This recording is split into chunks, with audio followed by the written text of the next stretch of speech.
Let's look at the numbers here. When as I was talking about flipping and rental. Let's say, for example, you start by flipping. You have bought the house that is distressed, and then when you buy it, the cost is gonna be about 1.35 when it's now refurb and all that. Because we're saying here you need to start with the end in mind. So you take all these costs, and then as I mentioned that in terms of profit, we don't go for anything that is less than 50%, 15%, unless you can see that there's a huge profit that you'll gain. Let's say, for example, if I can go less than this, if I want to have that 150,000 or so. And then you look at all these costs. And then you're saying here, after 3 years, let's say I'm just flipping at least 2 properties per year. And then after 3 years, I'll have about 1.2 million as cash. And then with that cash, this amount, 1.2 million, it will be able to give me the properties or the development of about how much? 1.2 million, it will be the deposits of the 12 million. Yeah. So from there, then I can be able to have a development of 12 million. Can you imagine how many units can I be able to buy there? As compared to when you start with the rentals. And then, because you see, you'll be paying a rent of 12,000, and then your bond, you will receive a rent of 12,000, the bond is 8,000, you still have to pay levies, management fee, and all that. And then the only money that you're going to be able to make a month is about 227. And then here you'll be hoping that it's going to appreciate. But just look at the example that I told you about myself, where I bought a property, but it never appreciated. In fact, I ended up selling it below what I bought it for. What if you're going to encounter the same situation? So you're just going to have the property that is not really an asset, but it's a liability.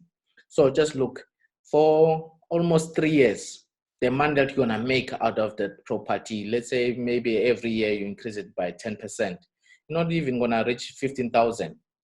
And we know that 227 rand is only going to go to the bank charges. So basically you ended up with 0. And what is really happening here is sort of like you are sort of subsidizing a person that is staying in your house. You're not making money out of that property. So we need to think about this as to what are we going to do going forward.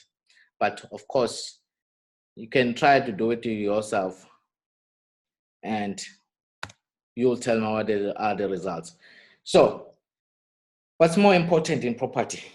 Our rule that we use here, our rule number 1 is that you make money when you buy, not after you've purchased the property. Because what happens is that if you didn't do your numbers correctly, and then you're going to lose out. Because if your calculation don't show you the profit from the word go, definitely not going to make any profit. Instead, you're going to make even more losses, because it's easy to enter into property, but it's difficult to come out.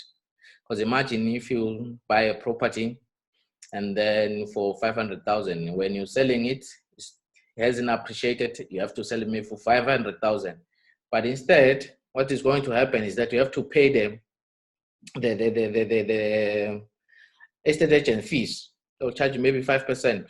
So you are losing out. You're not going to come with a cent out of that property. So what's more important is that we use numbers and not emotions. Don't fall for those developers. You need to be a developer yourself. Don't fall for developers to say, come and buy this property.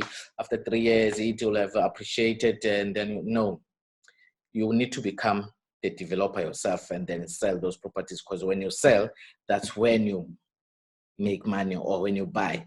Because the developer, they would have make money. When they sell you, let's say for a 2-bedroom house, they're saying, okay, we're going to sell it for 600,000, but after 2 years, it will be about 650 or 700,000.